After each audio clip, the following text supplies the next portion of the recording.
Hey, everybody. Welcome to the latest episode of The Rock Experience with Mike Brunn. On this episode, Vincent LaRusso and I are going to talk about Aerosmith's decision to no longer tour, as well as taking a look back at the Aerosmith Pump album. Lots to cover in this episode. I think you guys are going to really enjoy it. So let's jump in and let's get started.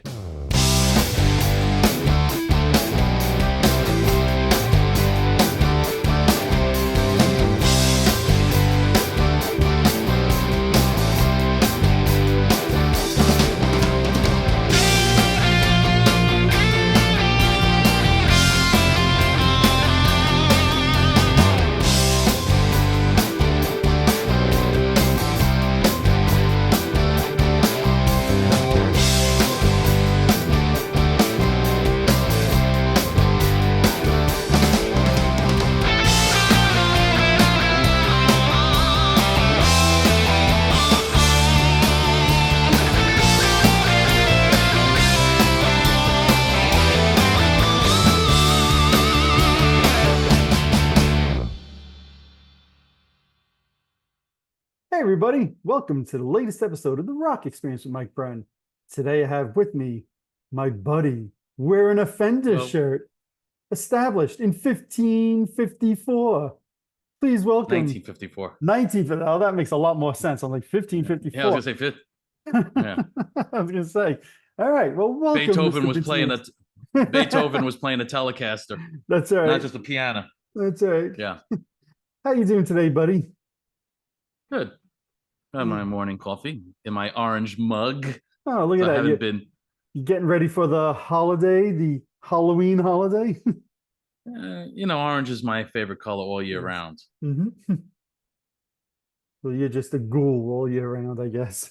Oh, I like that. A ghoul. A ghoul. A ghoul. That's a great word. Ghoul. You like that word, right? You remember that show, the cartoon, the Groovy Ghoulies? That's right. I do remember that. Yes. Yes. Very 70s. Anything with groovy, Groovy. was very. Remember, we used to use that word a lot in the 80s? We did. Yes. We tried to bring back groovy. Yeah. I don't think it caught on. No, between me, you, and maybe two other people who are friends of ours. Maybe when I introduce you on the show going forward, I'll be my groovy friend. I like that. I like that. Because people do refer to you sometimes as the chemist and then Mr. Right. Groovy man. It still says the chemist in my name here, right? Doesn't it? It does, yes. Yes, it does. Yeah. Yes. Chemist. Well, that's the original, the chemist. Yeah. Well, we wanted to get together because in the past week, Aerosmith announced that they were no longer going to be touring, right? Steven Tyler had to kind of come off the road a year ago because of voice issues. And I guess to me, it came as not a major surprise. I was a little surprised, but it wasn't a major surprise that they had to pull the plug on the tour. The whole Peace Out tour lasted an entire 3 shows. I think that's the shortest farewell tour ever in the history of all mankind. But I guess just the initial announcement, were you surprised when you heard they weren't going to be playing anymore? Well, I gotta be honest, I wasn't really following his health issues. I heard about it just like I would hear about, John Bon Jovi and all that stuff. But yeah, I mean, it always gets you by surprise when something is that sudden, especially, it's not like Steven Tyler has been MIA for all these years, whether he was on, was it Idol or the other show? I know it was one of those. I think it was American Idol, but yeah. Yeah. I know it was America's Got Talent, American Idol. I think Simon went to America's Got Talent or started that, whatever. But I know it was one of those shows. I mean, it's been long since I watched any of those shows, but I know he was kind of in the public light, for a lot of years. But yeah, I mean, the type of singer that he is, does it surprise me? No, because let's face facts, Steven Tyler had a tremendous range, and a lot of that stuff he would live very high up in those, I don't want to say screams or whatever, however his style of singing, that whole thing, it's harder and harder as you get older. And absolutely. Sometimes you could adjust and sing the songs a bit differently, but sometimes the way songs are written, it's just very hard. And then ultimately, sometimes it's it's just physicality that just gets in the way. I give them credit because clearly there was a lot of money on the table for their final tour. And as many other artists have done in recent years, they could have reverted to playing with some tracks. He could have been singing live a little bit, as we know, some artists, Kiss and others, have been doing.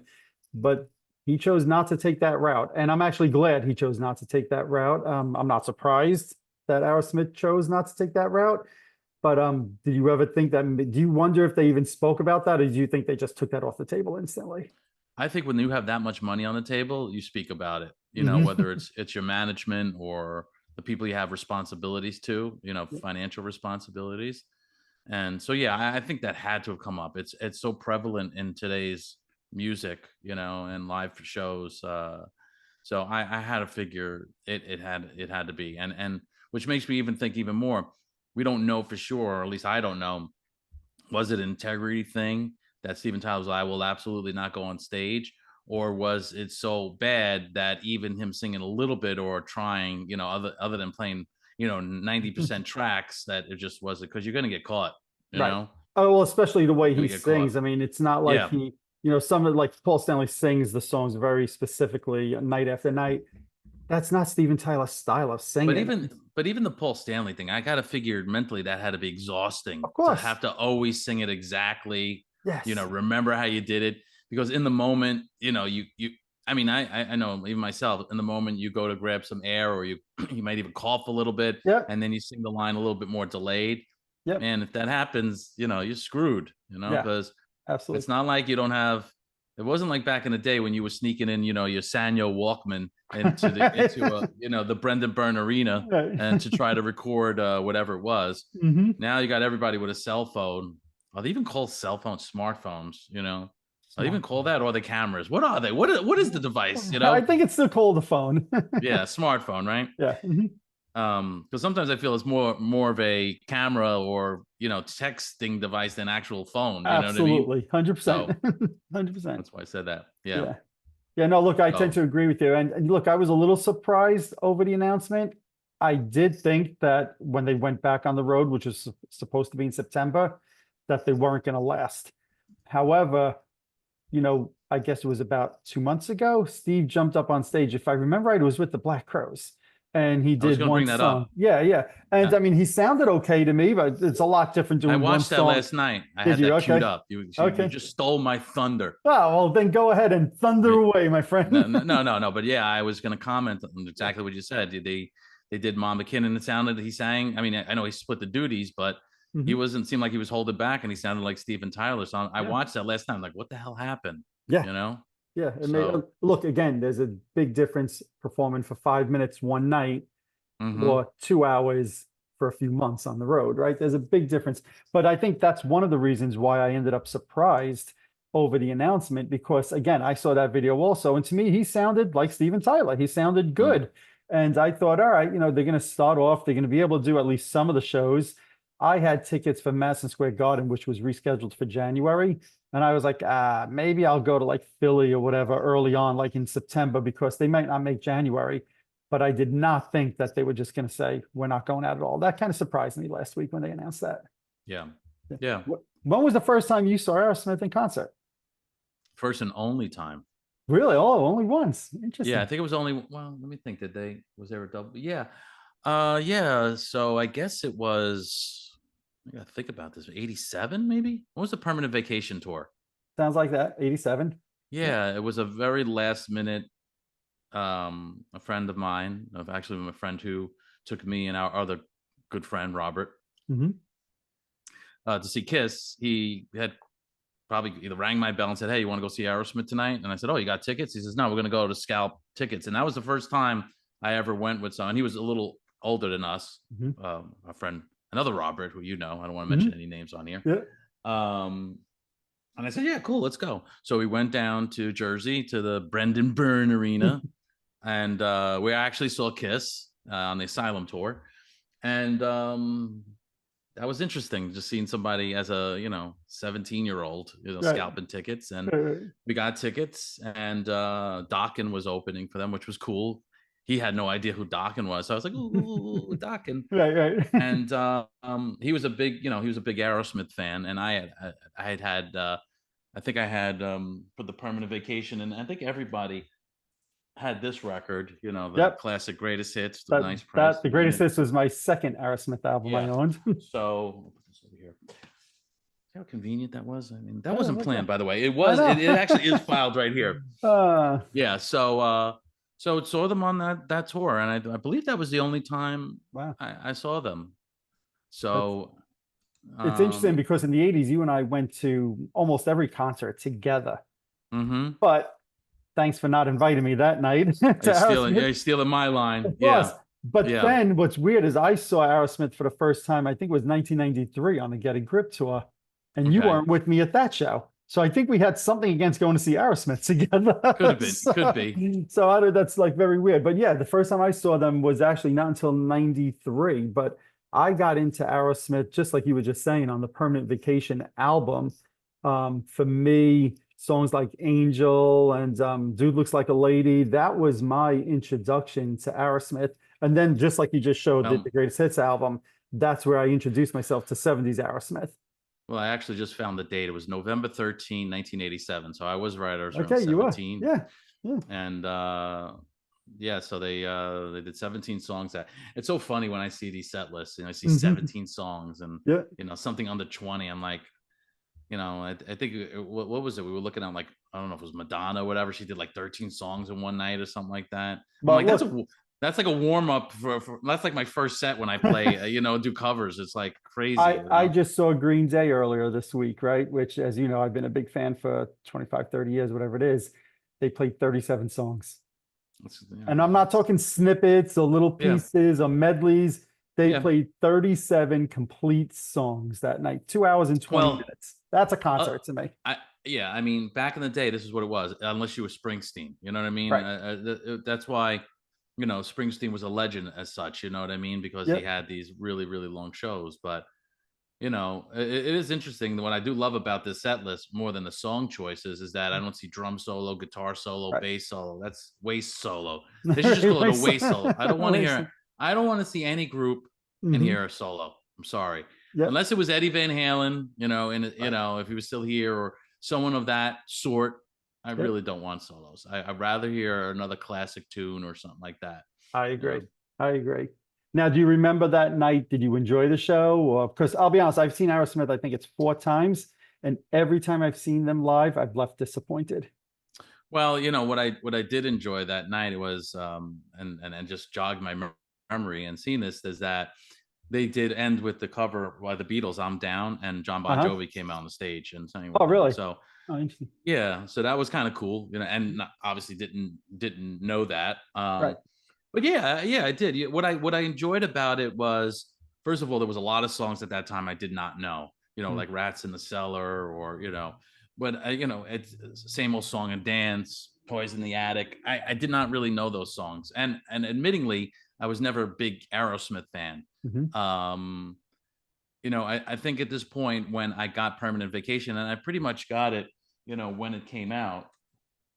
See, actually, sometimes it actually has on my on the sticker. It'll say like another, a date. Another record factory. There you go. Was bought, you know, that this was definitely bought on 86th Street, where we and fit between 5th and 4th Avenue, where we grew up. But I remember buying this because at the time,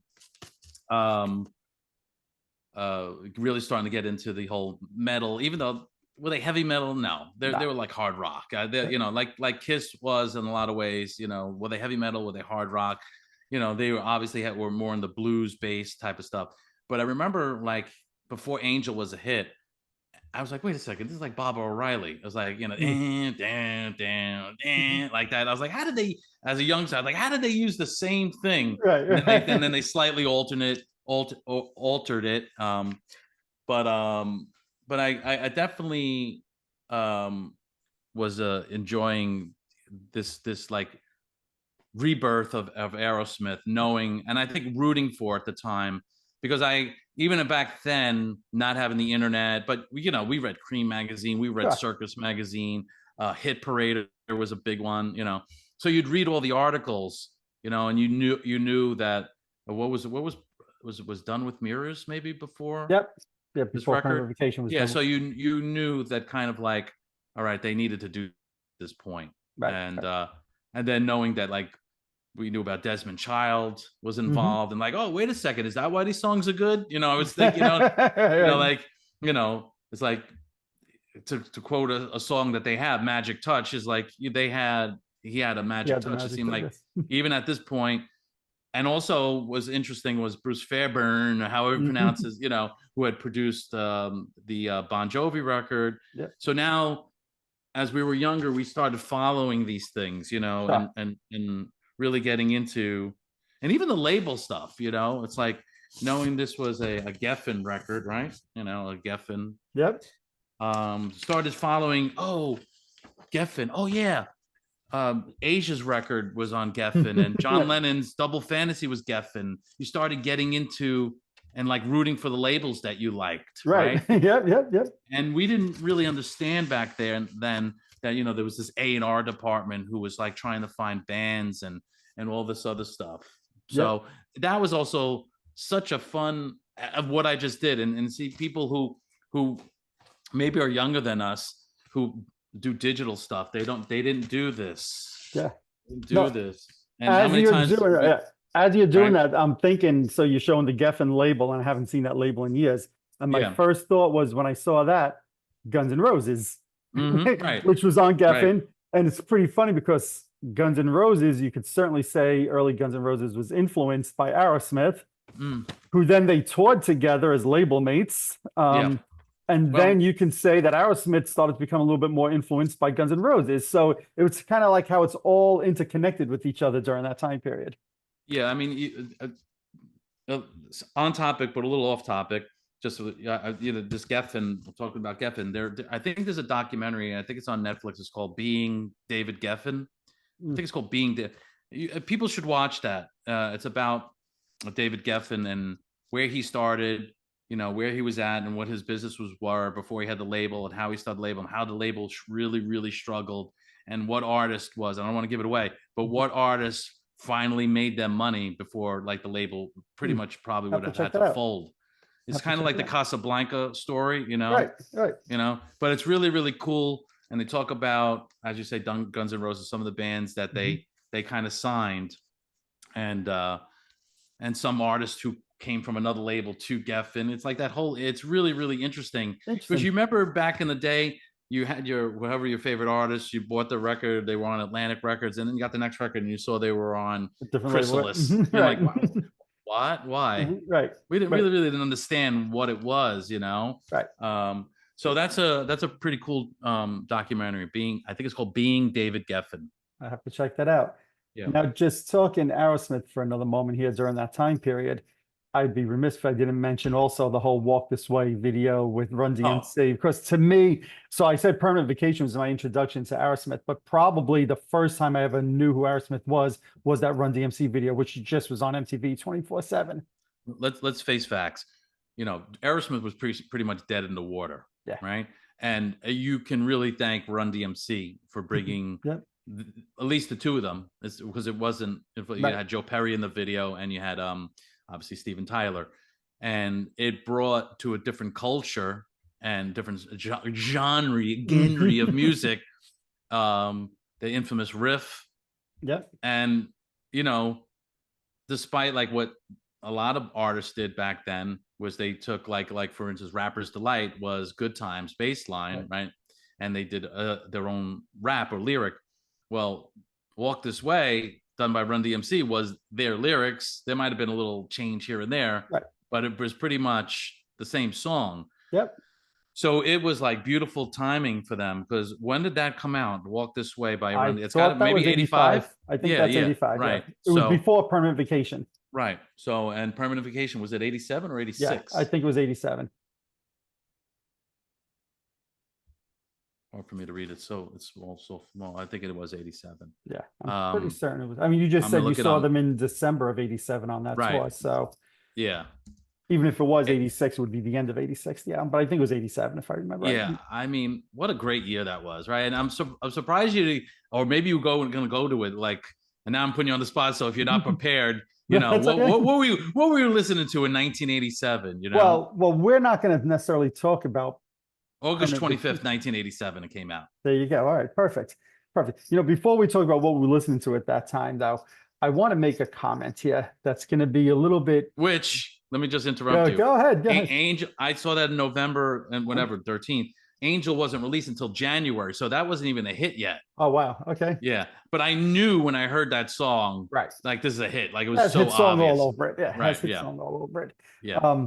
Well, I want to say something. I'd love to get your thoughts. That's going to probably be a little controversial. Yeah. But we're talking Aerosmith here, and I'm going to use this word. I think Joe Perry is a little overrated. Now, there you go. There's the slogan, the headline. Now I'm going to back that off a little bit and say, look, Joe Perry's very talented. He's been a good songwriter. He's been a good guitarist. But you always hear about Perry Tyler.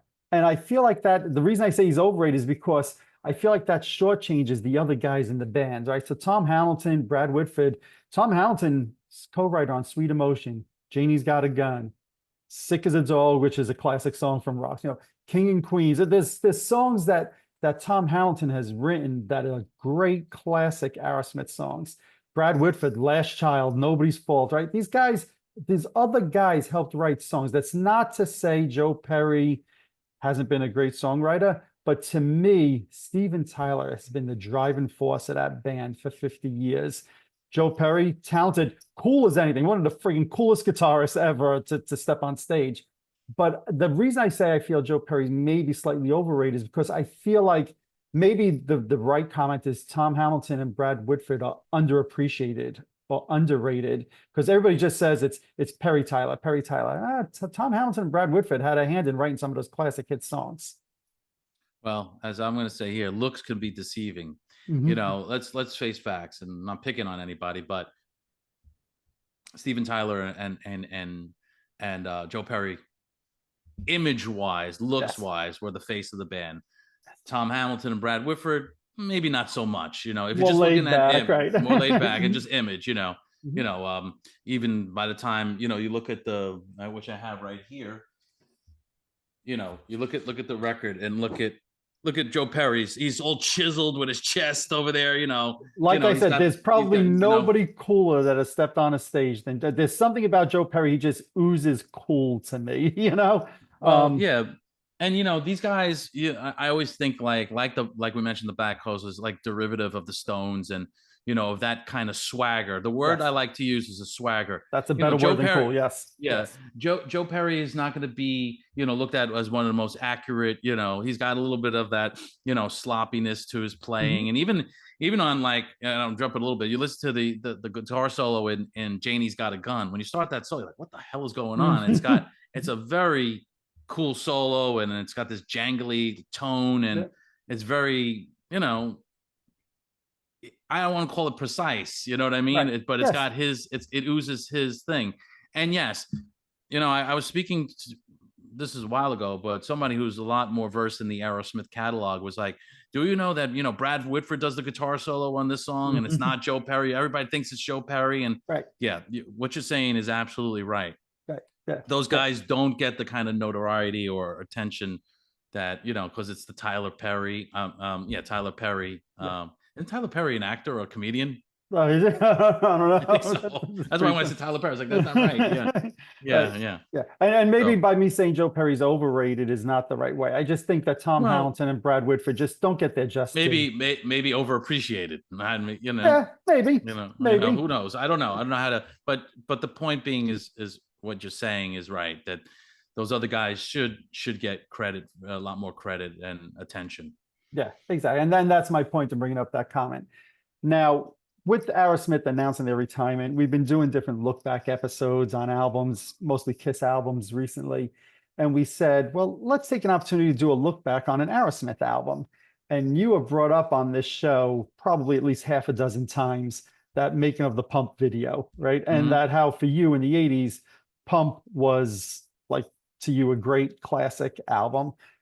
Before we talk about that, did you ever at some point, so like you said before, in the 80s, you were into Permanent Vacation, then Pump, you had the greatest hits. Did you ever get into 70s Aerosmith? Because easy for us to do right now, a look back would be to say, all right, let's do Rocks at Toys in the Attic, which are the, you know, what most people say is the two most classic Aerosmith albums. And there you have Rocks right there, right? So did you ever get into 70s Aerosmith? All right, so that's a good question. So This is a infamous J&R Music World sticker. I know it's blurry. Yeah. This was put on here on 8/1988. So that means I Okay. bought this. So what was starting to happen was, I got the permanent vacation, and then I probably got the greatest hits. Yep. And then after that, I bought this because I said, oh, let me, and I think I was my friend Robert who said, hey, you got to get the Aerosmith Rocks record. Right. And that's the only, because now I'm looking, and these were my original 80s records here. So those were the three records at this point I had. Well, it's interesting. So that the sticker has the date on it because, like we just said, Permanent Vacation came out in 87. Pump came out in 89, which means you bought that album in between Permanent Vacation and Pump. And Pump, yes. Interesting. And this was the other thing. This was the other thing as a kid. I don't know if you used to do it. Like when I got this record, right? I would, open it up. But why is this not Geffen? I don't understand. Yeah. We didn't understand. Like, well, they're on Geffen now. Shouldn't it be like we didn't understand catalog? They belong to whatever. The label. Absolutely. Not catalog. Whenever this was recorded, the masters. The masters, right? So, so for us, it would be easy to say, well, we're going to do a look back on an Aerosmith album. Let's do Rocks or Toys in the Attic. Those are what most people say is the two best Aerosmith albums. But you and I got into Aerosmith in the 80s. You've mentioned Pump a number of times. A lot of people hold that album in high regard. Some people say they hate all 80s Aerosmith. We thought it'd be more fun to not do the obvious. Let's take a look back at Pump, which came out in 1989. Now, you said to me before, what was I listening to around this time? I actually went back and looked at the top 10 albums of 1989, right? Because at this point, you and I were big into the whole quote unquote hair metal, right? So we know that was our thing. And it really had peaked at this point. Yes, right. So it really had peaked at this point. I mean, Guns N' Roses at this point was really breaking big. They had just opened for Aerosmith the year before, right? But for us, this was like the peak of us listening to what people term hair metal, right? So I was like, well, let me go back and just see what was popular at this time, because the Pump album actually is Aerosmith's second best-selling album in their catalog, right? And I said, well, let me see how it compares to other albums in 1989, right? So top 10 albums of 1989. You ready for this? These are the albums that were released in 1989. Like a Prayer, Madonna. Rhythm Nation, Janet Jackson. But Seriously, Phil Collins. Heart of Stone, Cher. So that's the first four. Garth Brooks, self-titled. So the first five, notice one thing, no hair metal in there, right? All pop type artists. Number 6, The Miracle by Queen. Number 7 is Pump, right? So it's the first hair metal, if you will, album. Now, I don't consider Aerosmith hair metal. Then the final 3 to close out the top 10 was Soul Provider by Michael Bolton. This one I never heard of. Oro, Incenso, and Bira by Zucchero. What the hell is that? I don't remember that record. I have no clue what that is. Yeah, that's what it said on the list I saw. And then rounding out the top 10, the Little Mermaid soundtrack. Wow. So my point in bringing up and reading that list is the top 10 albums that were released in 1989, one from a hair metal band that we were listening to, Pump Aerosmith. Does that surprise you? Yeah, because I mean, yeah, a bit. I mean, that's why I said it had peaked at this point, the hair metal. Yeah. I knew it was starting to go on a decline. Yeah. Around, because this record was released in what was it, September of 89. So towards the end of the year, we all know that once it started dipping into the 90s, there were still the hair metal bands were putting out records. It still quite hasn't been killed off by the grunge thing, but it certainly had, peaked at that point. Yep. I remember like when I saw like a band like Cinderella had like a top record, and they were being played constantly on MTV, for the long cold winter, and then they came out with Heartbreak Station. There was a difference, even though Heartbreak Station was before, and I'm just using them as an example. Yep. Was before the big the grunge movement, but I had already sensed, or Great White had Once Been Twice Shy, and it was a huge hit for them, and they were all over MTV. And then they came out with the next record after that, I think was Hooked. Hooked. And it started, it seemed like every one of these artists, the follow-up records, I'm not saying some of them, the records weren't as good, let's face facts. And some of them, it's just the interest started going into other artists, Yep. Yep. Yeah, all of a sudden like Michael Bolton was huge, Right. Right. Yeah. and Well, something that's to me like what's that. amazing with Aerosmith. So they had the #7 album that was released in 1989. Fast forward a few years later with Get a Grip. At that point, grunge, to the point you were just making, is in full force. I think Get a Grip came out in 1993, and that was a hugely successful album in the heart of when grunge was so popular, right? And Hmm. Aerosmith's got all these ballads on the radio and selling Well, multi-million, copies of their album during the peak of grunge. It's just fascinating to me to think about that. yeah, they did have those two big ballads, Right. which I Amazing. And I forget what's the other one on and that album. I think both songs they didn't write. I think that was like a Holly Night, or Right. what's the other ones? What's the other lady who was the big song? I think didn't you interview Oh, her? Dion Warren. Yeah, did you interview her? No, no, I did not. No, Dion, yeah, Diane Warren. Diane Warren, not Diane. Yeah, Diane Warren. Yeah, yeah. yeah, Yeah. It's to me, it's Aerosmith are one of those very few bands that was able to weather that storm of the shift in music, and that's why I wanted to read down those top 10 albums that were released in 1989, because you could see it wasn't all this hair metal. Now, just in fairness, I went through like the top mm, 50, 60 albums of the year. Dr. Feelgood was number 12. The Skid Row debut was number 15. Twice yeah, Shy that you just mentioned was 51, and Dirty Rotten Filthy Stinking Rich was 58.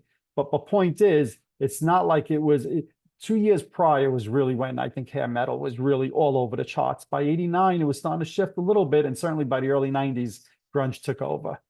yeah. And let me just be clear: "Amazing" was written by Steven Tyler and Richie Supa. So I don't want to. Okay. So Okay. that was not a. Well, they did get an outside writer who Right. was not in it, but Steven Tyler, and the other song was it "Crying" was the other one, Yes. Yes.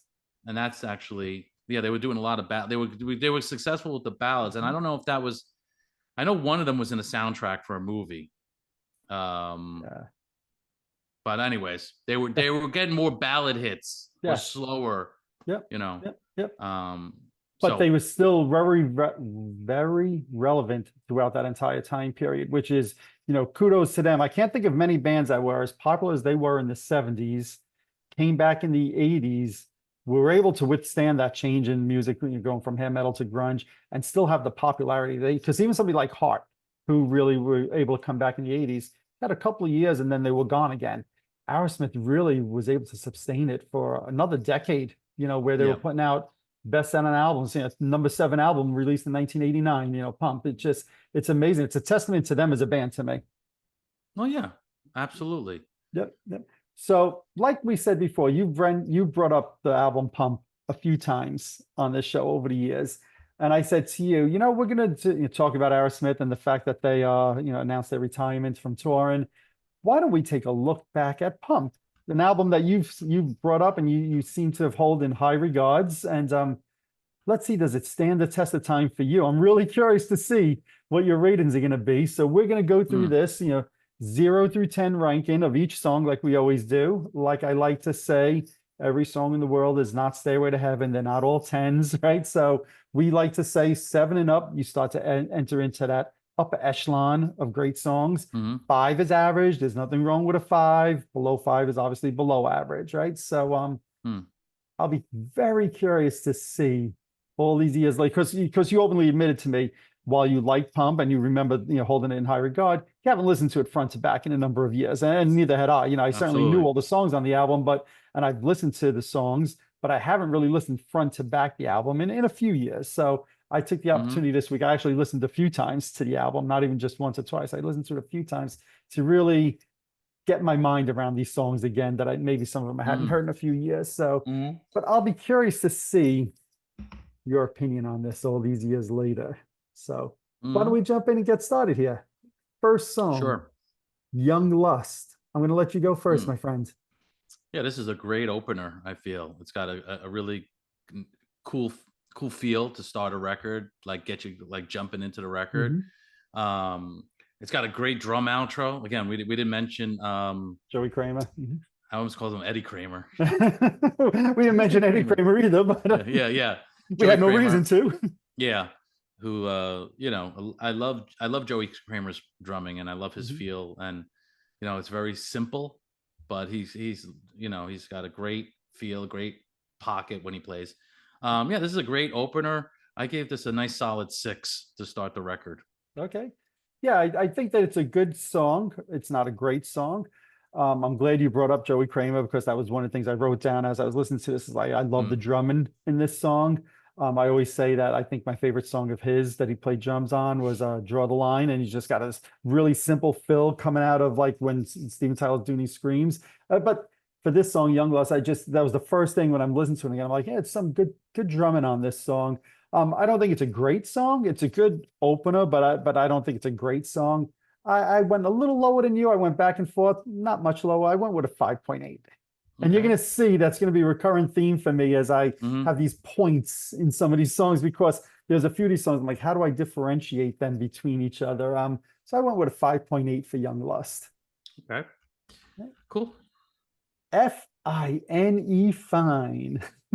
First of all, Yeah. I'm going to start off by saying I love the segue from Young Lust to Fine. Yeah. Right? Like, It's there's great. like there's no stop in between. It's like a perfect segue Mhm. from one song to the other. I guess I'll talk first about this. To me, this has like a classic 80s Aerosmith feel to it. I love the whole all right. Well, Mama says I'm all right. Even Tipper thinks I'm all right. A little tip of the cap to Tipper Gore. Mhm. Joe Perry thinks I'm all right. I love that whole back and forth on the Mhm. lyric. To Mhm. me, the whole lyric of this song it just oozes Steven Tyler, right? Who obviously writes the lyrics for the band, right? I love when he has the lyric, I got the right key, baby, but the wrong keyhole. I mean, I hear that, I'm like, nobody else but Steven Tyler would write a lyric like that. And I Right. think this is a fun song. I actually go with a 7 on this song. I like this song a lot. Yeah, and I didn't go quite as high as you. I went gave it a 6.5. Okay. I think, and maybe this one's a little higher in as far as some of the other songs. I'm not going to give it away. Give it away. Mhm. Give it away now. But the fact that Desmond Child gets a co-write on this, I think you can smell it a little bit. Yeah. Yeah. It's always like whatever Desmond does to give it that extra goodness. Mhm. You could see the difference, even though I'm only giving it a half a point rating more than Young Lust in this particular case, Mhm. but whatever that is, it just gives it that little extra oomph, Yep. that quality, in my Yeah. opinion. Yeah. You know, Well, and that's why I said it has like this classic 80s Aerosmith sound. And, Desmond Child certainly had a hand in, especially some of their bigger hits in the 80s. So I forgot that Desmond Child had a co-write on this, but I'm not surprised to hear it because it does ooze some Desmond in there. That's for sure. yeah, Yeah. yeah, All yeah. right. All right. Mm, The big hit on the album, third, Love in an Elevator. I'm going to let you go mm. first. Yeah, this is an interesting song. This is a song where the verses and the pre-chorus I think is better than the chorus itself. Hmm. Okay. I think the verses are really cool. Mhm. That said that, and then the love in an elevator. It's a good chorus. I'm not gonna Mhm. say it, but it's kind of very like almost like monotone, like the. Okay. Uh-huh. But I like the verse. Mhm. Uh-huh. And then I just love Yep. the vocal. It just again, it's so Aerosmith. Yep. Like, you know what I mean? It's something like I see like Paul Stanley would have loved to try to do it and failed at, like Right, on right, a read my body or some, shit witch, bang, Uh-huh. bang you, Right, it's right. like, yeah, nice try, Paul, but you know, Yep. and not to put down Paul Stanley because the man has written, A countless number gazillion of great great, right, songs, right? Mhm. right. But yeah, and then the solo section when it goes doo doom da doom da doom da doom, and he kind of goes a little back in the drums, Uh-huh. Yep. that from a drumming standpoint, let me tell you, very very hard to pull off that Hmm. that that bell pattern when he's been Uh-huh. and Yep. and the guitar solo on this again. It's got some backwards stuff going and going down, doo boom, boom, da boom, Hmm. Yep. like that whole solo section, like My favorite you part of know, the song is the whole yeah, solo section, which yeah, I it's have to yeah, say, we were saying Brad Whitford doesn't get enough credit. He yeah, does the first solo in this song. yeah, yeah, And then Joe Perry does the second solo. right. So it just goes to show probably most people think that's Joe Perry the whole song. Right, and that's what's really cool about this too. And it's like Aerosmith gets to be Aerosmith in the song, and Mhm. the producer or the label would say, okay, we gotta shorten the song, Mhm. so Yep. because I think overall it says on Wikipedia it says going down / love in an elevator. Right. It's 5 minutes and 38 songs. That's pretty long. That That's a is. long Yeah. track for a single. Yes. Agreed. So I give this an 8.5. This song. Okay, nice. Yeah, I happen to love this song. I love the whole call and response, the whoa, whoa, yeah. I just think that's fun during the verses. I even love the way the song starts. He didn't mention it with the whole like in the elevator. Oh yeah, Oh, yeah, yeah, Mr. Tyler yeah. going down. Down. Yeah, You know, yeah. I forgot that that was actually on the album because I think of the video when I hear that Right. always, Yeah, you yeah, know, yeah, and yeah, I'm always in my mind thinking that that was something they did in the video, but no, it's actually on the album also. yeah. Again, another friggin' classic, friggin', Steven Tyler lyric. I'll show you how to fax in the mailroom, honey. I mean, come on, who else is writing those kind of lyrics? Yeah. I love he's just got this way about And writing lyrics that is so unique to him. and and isn't this the song where he invented the word sassafras? It could be, Right? yeah, it might be. Yes. Does he say "kiss your sassafras"? Isn't that what he says? Does he say that in the lyric? Is what the fucking lyric in there? I think somebody wants to ask him, like, what is sassafras? um, that's a good point. I don't know. I don't know, but Yeah, yeah, I'm glad you brought up the whole solo because I love the guitar solos. I love it kind of like pauses momentarily, not once but twice during the solos. One time it's like elevator, and then they go into the next yeah, solo, and then they going down, and then they go. I yeah, just it's freaking great. It's just everything yeah. about that. I love the harmonies at the end. The music kind of drops out, and it's just the harmonies of them singing "Love in an Elevator." I'm going to go with a 9 on this. I love this song. I think this is great. I know a lot of people say it doesn't sound like quote unquote classic 70s Aerosmith. A great song is a great song. I think this is a fun song. It's great. Like I said, I'm going to go with a 9 on this. And by the way, he does say "kiss your sassafras," He and does, sassafras yeah. is a plant. I thought, Yeah. okay. So I wasn't sure if he made yeah, up the word, and yeah, yeah, but yeah, I thought it was one of the lyrics. But yeah. The reason why it didn't make a 9 for me is just I just felt that the chorus just was, again, I think it's a great chorus, but mhm, it just I'm so much more enamored by the verses and the mhm. pre-chorus. I could go either way on this one, maybe Yep. give it a little bit more, but I just felt like this is it's at an 8.5. No, look, there's nothing wrong with an 8.5. I'll go so far as to say the solo section, like we just, how Brad does the first solo, Joe does the second solo. There's a couple of stops in there. Yeah, Might be one of my favorite solos in any song. yeah, It's yeah, just yeah. the solo adds to the song. It's just a lot. It's great. I really I love the song. Mm-hmm. I really do. Mm-hmm. Mm-hmm. All righty. Mm-hmm. Let's move to the fourth song then. Monkey on My Back. Go ahead, my Hmm. friend. This is, I believe, this is the song. If you watch the making of Pump, where uh, Joey Kramer and Steven Tyler kind of get into it a little bit, Hmm, okay. and Joey Kramer's like a little frustrating, and he's like telling Steven Tyler, like, I can't give you what you want, Hmm, and Steven Tyler's trying to kind of calm him down and get him to go into the studio, and you hear, he's got the cans, you see he's pissed off. It's really cool. That's why I've always mhm. said to watch the making Right. of Pump. And then like this intro, and then all of a sudden he comes Mhm. and he goes boom, bop, boom, boom, boom, bop, and and it's got the groove. And so then when you hear the song and you watch that video, you kind of make the connectors between the Sure. two. Mhm. That being said, I thought this was a bit above average, a little bit above average Mhm. song. I gave it a 5.5. Okay. Mhm. Good song. It's like, I'm gonna give it away. Aerosmith really can't do any wrong on this record, Mhm. but there are some songs that are, to me, more average or a little above average, Right. and then there's some songs that are Upper above echelon. average. Mhm. So Yep. yeah, so I give this a 5.5. Yeah, to me, this song has a little bit more of a classic Aerosmith sound to it than maybe some Mm-hmm. of the other songs on this record, at least the first few. I feel this song is probably saved by Joe Perry and that slide guitar that he plays on it.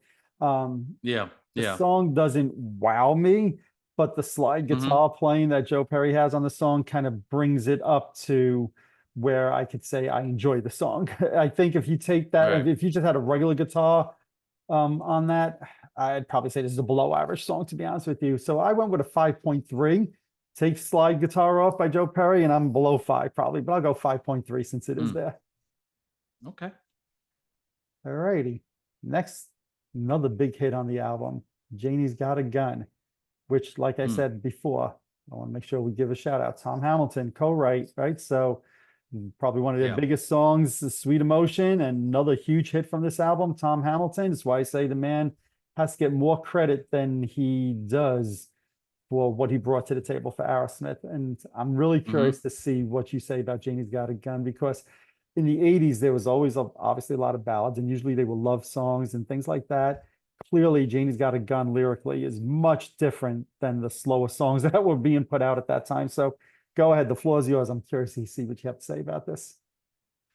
This is, this is one of those very unique songs that, no song sounds like it before or after. It's a very, very original song, in my opinion. And again, and we'll keep talking about this Aerosmith Pump video. Watch how you see Steven Tyler show the band the idea of the song, and he's actually on a keyboard. He's on a Korg M1 keyboard, and he's going boom da boom da. I got this side boom da boom da boom da, and he's playing that. He's singing that and playing, which is the patch that's used on the Seinfeld. Oh, really? That's funny. I never knew that. It's the same, but if you listen to that, it's like a slap bass. It's not played by the bass. Yeah, I could hear it just right. Down, down, down, bam, boom, down. So that's all Steven Tyler playing that. That is not a bass guitar. It's not Tom Hamilton. And you clearly watch the video. That's how I was able to discover. And this thing, what if you? And it got and you hear the piano. That's Steven Tyler playing the piano. So you and even on the video, Steven Tyler said, I was a drummer. I played drums, so I had to in my hand, so that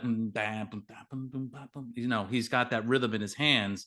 That was kind of the nucleus of him coming up with that. It's a very, very, and you think of the bands at that time, you again, not picking on Paul Stanley, but you weren't going to see Paul Stanley on a Korg M1 keyboard go right. That's such a Steven Tyler thing. It is. And yeah, it's just got a very, very different and original sound to it. And lyrically, it's great. Vocals, it's great. It's, that last, part where he goes, run away, run. And he hits those, and he does those last three notes and goes into that. And you got those strings, we got like those psycho strings, like once again, it's just, I always thought about like, oh, psycho, run away, I never made that connection. That's interesting. Yeah, it's a brilliantly produced, arranged song, and I don't know why I didn't give this song a 10. I was waiting for it because like when you were talking, I'm like, you got to be going 10 here. I think because again, it's that Janie's got a gun, and it's almost like the other parts of the song are better than that, in my opinion. Again, it's a great hook, but it's almost like the Love in an Elevator thing again. The verses, all that melody and stuff like that, and then also Janie's got a gun. Daddy's got a gun. I'm like, then you know what I mean? It's kind of flat. It flattens a little bit. Okay. If it wasn't for the chorus, if the chorus would have been up to the verses, in my opinion, I would have given it a 10, but I gave it a 9.5. All right. Still get a very high score. That's a very high score. I tend to agree with some of what you said, that, this is a very well-written song. It's probably the best written song on the album, right? It just, though, never grabbed me, this song. Not back in 1989, not in 2024. It just never grabbed. As much as I could listen to it and say, yeah, that song is well written, something about it always fell flat to me. I don't know what it was, but it just didn't grab me. Yes, I could say what a quote unquote masterpiece, well-written song, but it doesn't grab me. So you're going to be disappointed. I'm actually going with a 5.2 on this. Yeah. Wow. Yeah, I probably, if I never hear this song again, I'm going to be okay with that. I don't know, something about it just never connected with me. For decades, I've always felt like this. I could acknowledge that it's well written and all the things that you were saying, Steven Tyler on that keyboard, or whatever, but it just doesn't connect with me. I don't know. It just doesn't. Yeah. So Yeah. I'm sticking with my rating, It 5.2. could be, it could be more of the, the, what's the word I want to use? Maybe as a songwriter, some of the things that I hear in there that I find to Mhm. be special, creative, maybe, and I name those things, Yes. Yeah. and maybe you don't have that connector to it, Yeah. although you can appreciate I it, could but maybe appreciate it. you I don't could have the hear those things, but it doesn't mean to me that it's a great song. right. That's Yeah, why I wanted yeah, you to go first on this one because I sensed that you would be very high on this song because I know yeah, you really appreciate when something's written the way it's written, etc. If you would have came in with a 5 or a 6 on this, I would have been stunned. Okay. yeah, yeah, So your yeah, rating doesn't surprise me, but yeah, like I said, just never. It's one of those songs I just always found boring.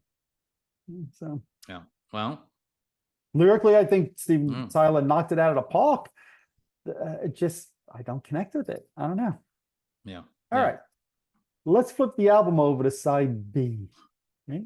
And the first song on the second side, I think it's right. That was the first song on the I second flipped side. the album over. All right, thank you, I appreciate that. Is The Other Side, which is another single on the album, right? So I'll start off with this one. So this to me, if you go back and you look at the history of the song, is actually really it's interesting and fascinating, right? So if you look on the album, it's written by Steven Tyler and Jim Vallance. Jim Vallance, everybody knows, especially Bryan Adams. He has a couple co-writes with Kiss, right? So that's another name that you see, Jim Vallance.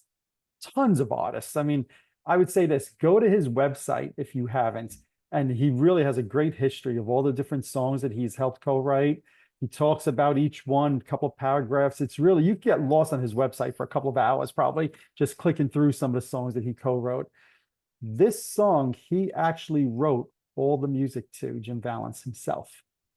Right? So all Mm, the music is Jim, and he sent the demo over to Steve to write lyrics for it. And I love this story, and it's on his website, right? So when Jim wrote this song and he sent it to Steve, he had a certain idea in mind, and then Steve writes the lyrics and he sends it back to Jim. And at first, Jim was really tremendously disappointed with what Steve did. Why? Because the way Steve constructed the song, he made what Jim thought the verses musically into the chorus and the chorus into the verses. And Jim mm, was like, he just turned my song upside down. What the hell did he do? And he was actually disappointed. And if you think about it, the song actually opens with the chorus, right? It's mm-hmm. the first vocal is the chorus. Well, that was what Jim Vallance thought was going to be the verse. And then, so it's kind of interesting. And then Jim ultimately said Steve had it right 100%, but it wasn't what he visioned as the original songwriter. I happen to think this is a really fun song. I love what Steven Tyler did making it start with the chorus there. Yeah, I'm going to go with a 7 on this. It's a fun song. Well, even more on top of your story of the writing the song is Yeah. that Aerosmith, or the songwriters. And by the way, again, people are gonna be enough with that Aerosmith pump, No. documentary. Mhm. If you watch the documentary, Jim Vallance is in there in his studio, and Steven Tyler says, "Oh, like he's look at this guy. He looks like he's a nerd. Like he's like a computer geek, and he Mhm. writes these great songs, whatever." And you see him in the studio, and he's got one of those old little Macs like I had, and it's kind Mhm. of cool. And they're in his house. Um, but more to what I want to say about the song is that they got sued for Yes. the song Mhm. because they said that the guys who wrote Doja Holland, Mhm. standing in the shadows of love, standing in the shadows of love. Mhm. I guess I mean, again, I throw my hands up in the air at some of this stuff. Like I never heard the song and thought of that Me song at neither. all. Me Maybe neither. the melody somewhat, but I think a lot of times, it gets settled out of court just to, and not only did Well, it get well, settled out well, of court, God, you but finish. they got added credits to the song, So let me explain so why they got added credits to the song, right? Because I read about that also. I did not know this. They also sued Kiss, saying that I Was Made for Loving You sounded like Standing in the Shadows of Love. And mm, apparently, according to Jim Vallance, they won that lawsuit against Kiss and they received payment. Kiss decided to try to fight it. They lost the lawsuit. They had to give them some kind of payment. Aerosmith decided not to fight it and just add them as songwriters so that they wouldn't have to go Mm. through a lawsuit, which is why now, like you just said, Yeah. their names appear. I Was Made for Loving You, The Other Side, Stand in the Shadows of Love. I don't hear it. I don't hear it. Yeah. I wonder if in Yeah. today's day and age, if that lawsuit would get tossed. Well, there was a couple of similar or lawsuits, right? There was that Mhm. one, the Marvin Gaye and that Thick, whatever that guy's name is. They had that song. I Robin forgot the Thicke, name. Blurred Lines. Yeah, yeah, yeah. Mhm. Blurred The Lines. only, it's Yeah. the only song from him I know. So. Right, right. And it was the music more than the melody, Mhm. that I thought. But Yeah. yeah, I don't hear it, but you know what? I guess you know, they made money on it because it was what I don't know what it with this song went. I remember the video, Yep. but let's see, it charted in 1990. Singles 46, Hot 122, US album Rock Tracks 1. So I mean, Mhm. fairly successful hit. Mhm. Um, Yeah. and it won the MTV Video Music Award for Best Rock Video in '91. So there you go. Yeah. Um, Which is why now, so I said I was always disappointed when I saw Aerosmith in concert. When I saw them in 1993 on the Get a Grip tour, I was shocked that they didn't do this song, The Other Side, that night when I saw mm, them. Because like you just said, won an award in 91, was a big hit. I wonder if Aerosmith started to shy away from the song and performing it because of the lawsuit. could be. Yeah. I Yeah. wonder if it kind of soured Well, them a little bit on the song.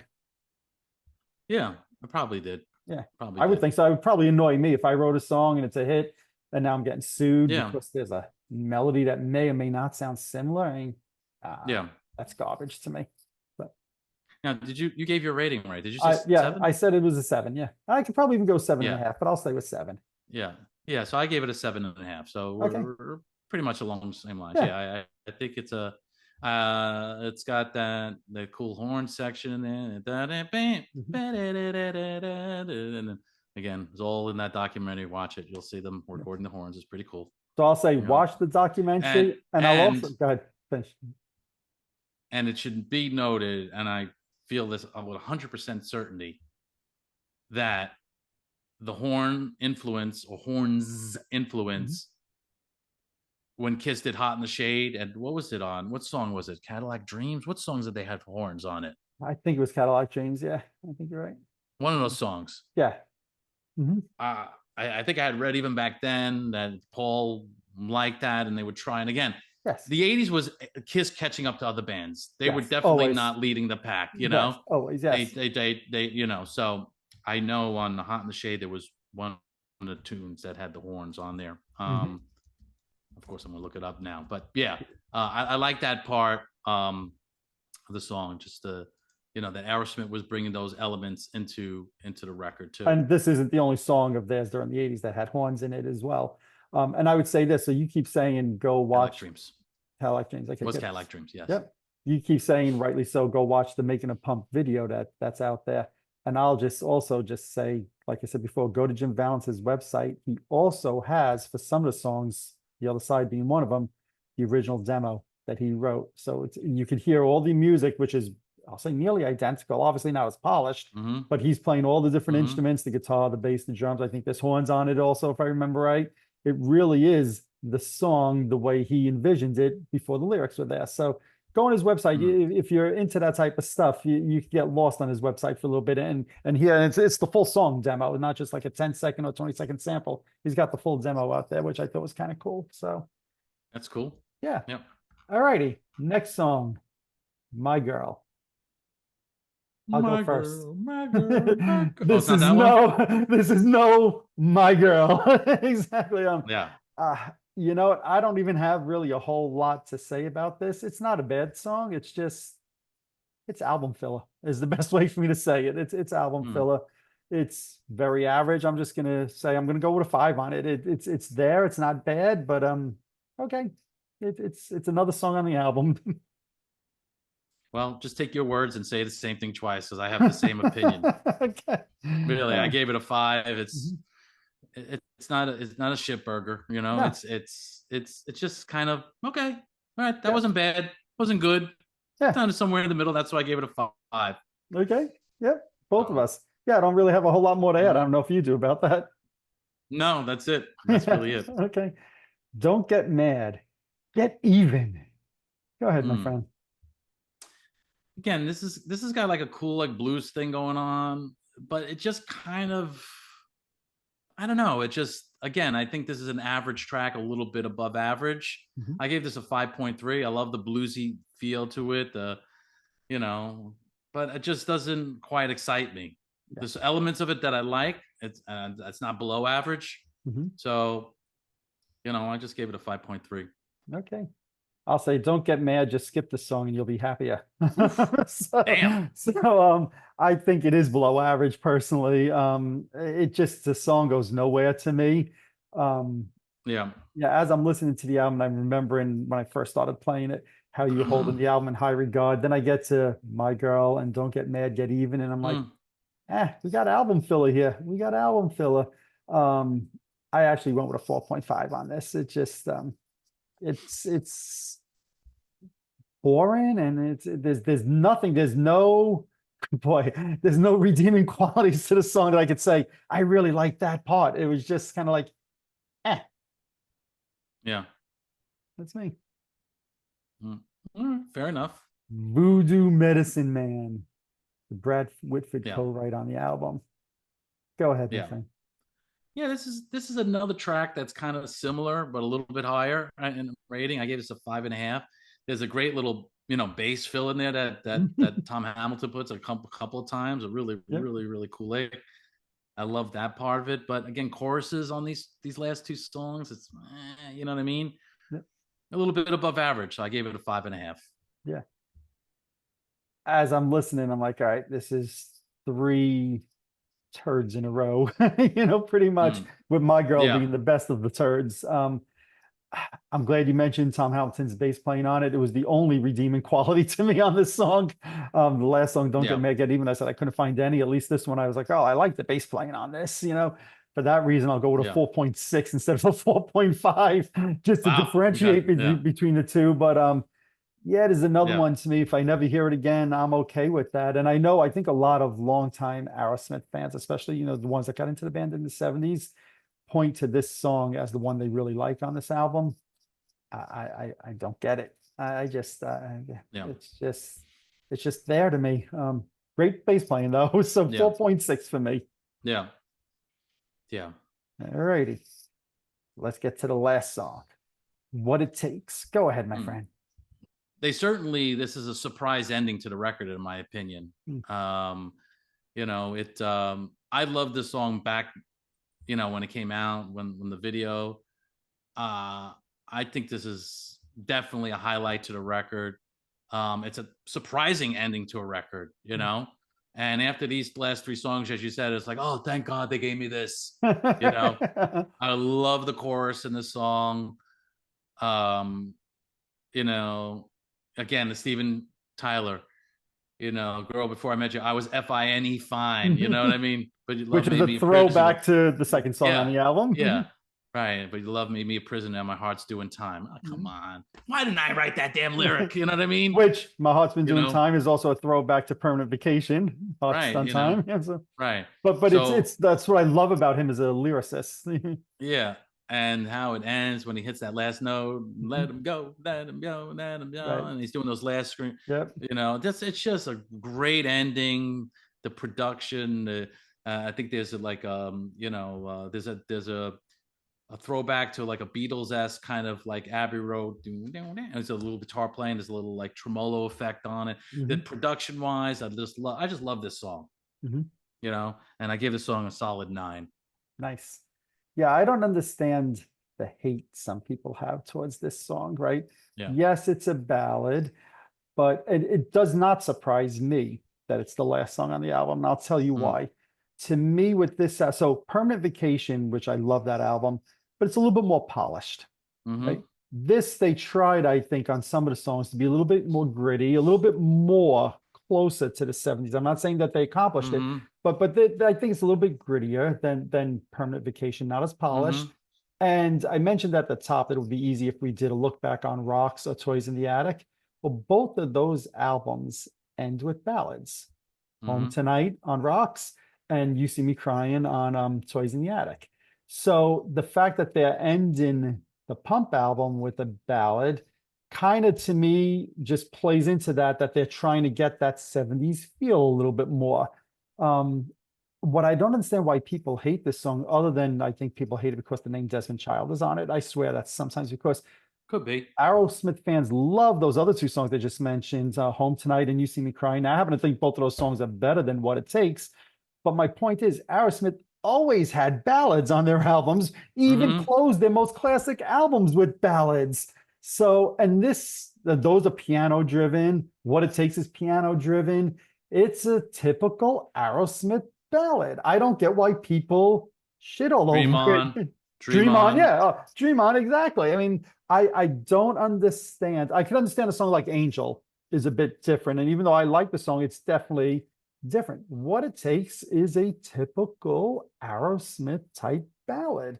Um, I love the accordion in the song. I think that Yeah. adds a nice little flavor, which I think was Bruce Fairbairn's idea. So it adds a nice little flavor. I ended up going with a 7 on this only because I started thinking about those other ballads that closed the other albums, Home Tonight and You See Me Crying. And I happen to think You See Me Crying is a friggin' phenomenal song, you know? And I was like, well, if those are 9s, I can't go with that for What It Takes. But 7, maybe even I could go 7.5. It's not a bad song. It's a good song. But 7, you're starting to enter into that upper echelon. I'm going to stay with my 7. Okay. I think it's a little low, I but thought you might think that. yeah. Um, but fair point. Fair Yeah, point, as we say. fair parent. So you now listening to it front to back all these years later, because I know, like I started off saying, you hold this album in a high regard. Do you think that regard that you hold the album in is Well, justified? Has it aged let as me well as you hoped it would? I think there might be, a little bit of a, well, I'm going to say misunderstanding. Okay. I had more of a high regard in the making of Pump and the video and the Ah, process and that whole okay. thing more than the record itself. Ah, This was never, and I'm not blaming you. Maybe mhm, I made it sound that way, or maybe I mhm. even said it. Who knows? And maybe Right. now after I listen to it, I'm changing my mind. Admittingly, Mhm, yeah, this was. I was always enamored with the songs that were really good on this record. mhm, But yes, when it got to My Girl, Don't Get Mad, Get Even, Voodoo Man, oof, mhm. Right. it took a shot to the stomach a little bit Right. there. Mhm. And then I was like, oh, thank God, What It Takes is here. You know what I Right. mean? Yeah, mhm, yep, yep. You know, um, yeah. I mean, look, my overall, I know usually average of this record is 6.83, which is close to a 7. Yeah. It's pretty still, I think. So it That's stands by what I said. I Yeah, think a 7 and I think it's a higher is great a upper record. echelon record, and Yeah, you're right there. You're yeah. right on the cusp. Yeah, there are one, two, three, four songs that are in the 5 ranges. Right. 5.5, 5.3, 5.5. Mhm. I didn't give anything below average. Right. I know you did on 2 Two songs, songs. Mhm. and understandably why. Mhm. But yeah, again, think about it this way: you have a very highly successful comeback record in Permanent Vacation. Mhm. You have what was it? Dude Looks Like a Lady. You got Angel. You got some really strong songs, and then you have to come up with another record. Yeah. So Aerosmith won on this record. Let's face facts, I could say, and I'll take another step. I think this album made Aerosmith's career, their yeah, second part, yeah, because yeah, to your point, they just came back with Permanent Vacation. If they put out a dud and they went back to Dunn and Mura's yeah. type level, I think that's it. And They're done in the 80s. and let me just say this too. And I think you did your Aerosmith tour, and I remember you did that whole thing. I think Done with Mirror is a little bit of an unappreciated Okay. record. Mhm. I think that's a better record because I remember when I got the record, I never had it in the '80s, Mhm. never had it in the '90s, and then when I was doing the record collection thing, I found it and I was like, let me listen to this, and I was like, wow, this is better than I always thought this was a shit sandwich, this Right. record, Right. but it wasn't, No, no, it's not. So I don't think it's great, but no, it's not a shit sandwich. No. but it's got some cool Aerosmith. It kind of Yeah. oozes with that Aerosmith thing on the record, and if you Yep. like that and you're not looking for the angels and the dude looks like ladies, that Right. popish, more Desmond Child influenced songs, I think that's more of your record. Agreed. It's my opinion. Agreed. But yeah, I still think that this is a great record. Um it's not a masterpiece. It's not the first Van Halen record. You know what I Right. mean? By far. But not many albums are. Let's be That fair. how many records do you have in your lifetime that you pretty much love every song on the record? Yes, we loved the Hot and Shade record when it first came out. We loved every song. Right. That would be an interesting look back. Your score is basically a 6.04. Okay. Still a little bit of above average. A point, pretty much almost a point off of my mark, which that's a significant difference, actually. Absolutely, yeah. So yeah, I listened to it, and I think I was a little surprised by that 1, 2, 3 lack of punch towards the end of the record. Side B, right? That side B. I'm glad it's bookended by The Other Side and What It Takes. Right. It starts off strong, ends strong for me. So yeah, I what's ironic to me is I know another song that they recorded for this album, Deuces the Wild. I happen to love that song. Absolutely. I put that in my top 20 Aerosmith songs. They left it off this album because I think it was the label guy didn't like the title of the song, John Kalodner. One of those guys. You can see him on the video too. Yeah. To me, if you take Don't Get Mad, Get Even off. Yeah. And you what song were you talking about? Deuces of Wild, which ended up on like their 1993 Greatest Hits album. I think it's on there. And I think it was on the Beavis and Butthead soundtrack, if I remember as well.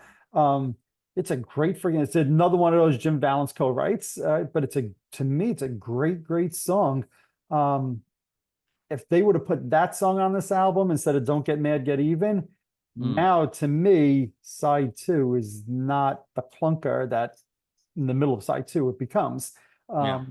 It's a shame to me that they left that song on the cutting room floor from this album, because to me, it might have been one of the 2 or 3 best songs on the album. If they put it on, that's how much I like that song. So, oh well, I don't run the label. What do I know? But I think at the time when they put it on the Greatest Hits thing, I think it was a moderate hit for them. I think in '93 when they released it. So, that is that. Well, my friend, we wanted to talk Aerosmith, acknowledge the fact that they announced that they're no longer touring, take a look back at the Pump album. We maybe have to do a classic era Aerosmith album one of these days as well. But I'm curious to see what fans say about this album. I'm curious to see what fans say about them no longer touring. Did that come as a surprise to fans, or did they kind of expect that? When you talk about the 80s Aerosmith albums, does this album hold up to you? So to me, if I'm looking at Permanent Vacation, Pump, and Get a Grip, quite honestly, Pump is probably the least of the 3 albums to me, which is why it was interesting that this is the one we were doing. I think song by song, I love Permanent Vacation. I'm curious what other people think, because I think a lot of people hold Pump as the best album of those 3. So I'm curious what other people have to say about that. Are we off base on those songs on side 2? Don't Get Mad, Get Even, Voodoo Medicine Man, My Girl. Are they average songs, or in my case, below average songs? What do people think about some of the singles on this? I'm really curious to see what people say. I think comments might end up being all over the place, to be honest with you. Yeah. All right, my friend. On that note, I think it's a wrap. Let's wrap this one up with the double Ringo. Till next time, everybody. Later. Later. Alrighty, there you have it. I'd like to close this episode by thanking Stephen, Tom, Joey, Brad, and Joe for decades of great memories and great rock and roll music. You guys will certainly be missed on the road, and I know I speak for all fans that I say thank you for all the wonderful memories. We also look forward to seeing and reading and hearing your thoughts and comments on the Aerosmith Pump album. As always, all opinions are welcome, and there's no right or wrong answers. If you're watching this on YouTube, hit that subscribe button below. If you're listening to one of my podcasts, subscribe over there as well. Also, head on over to Facebook and follow my page, The Rock Experience with Mike Brunn, where each and every day we talk about all the rock and roll music that you love. You could also follow me on Instagram and Twitter as well. That's it for this episode. Thanks for watching. Thanks for listening. See you all next time.